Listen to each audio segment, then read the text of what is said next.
എന്റെ ജീവിതാനുഭവം എന്താ? അത് പിന്നെ ഞാനും ഇവളും കൂടെ ഇടയ്ക്കിടയ്ക്ക് വഴക്കൂടുമ്പോൾ അപ്പോഴേക്കും എടുത്തടിച്ച പോലെ എന്താ പറയണത്, വക്കീൽ നോട്ടീസ് അയക്കും, ബന്ധം ഒഴിയും, അങ്ങനെയാണ് ഇങ്ങനെയാണെന്നൊക്കെ പറയും. അപ്പോഴേക്കും അങ്ങ് തണുക്കും. ആരും ഇവളോ?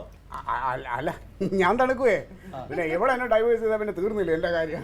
അപ്പം ആ നമ്പർ ഞാൻ പറഞ്ഞ ആളിയാ നമുക്ക് ഇവിടെ ഒന്ന് പ്രയോഗിക്കാന്ന്. അപ്പോൾ യവനെ ഇങ്ങനെ ഒന്ന് പേടിപ്പിക്കുമ്പോൾ അവള് തണുക്കൂലേ? ഇപ്പൊ തണുത്തുണ്ടല്ലോ, ഇത്രേ ഉള്ളൂ.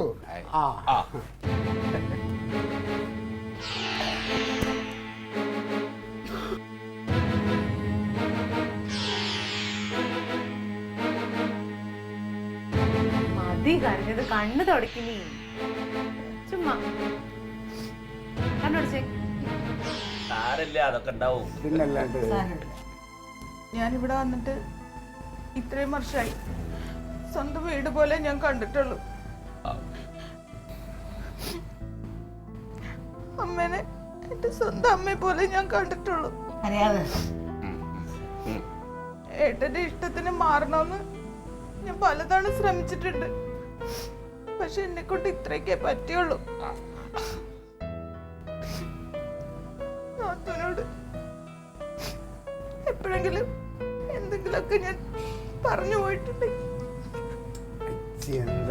എന്താ മോനെ, അതിനിപ്പോ ആരാ നിന്നോട് ഇവിടെ പിണങ്ങിയിരിക്കണേ? കണ്ണു തടച്ചേ, മതി.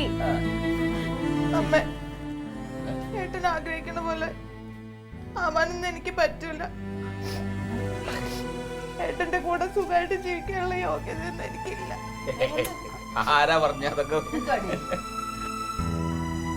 ഞാൻ അറിയാതെ എന്തെങ്കിലും പറഞ്ഞു വിട്ടുണ്ടെങ്കിൽ എന്നോട് ക്ഷമിക്കണം.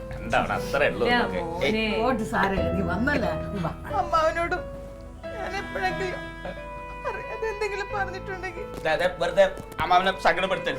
എനിക്കൊരു മോളുണ്ടെങ്കിൽ ഞാനല്ല അവനെ കൊണ്ട് കെട്ടിക്കാം. അങ്ങനെയല്ല അവളെ ഇച്ചിരി വിഷമങ്ങൾ പറഞ്ഞു കുട്ടികളെ ഓരോന്ന് പറഞ്ഞിട്ട് അവന്റെ അവളുടെ ഉള്ളിൽ ചെറിയ വിഷമങ്ങളെ പറയട്ടെ.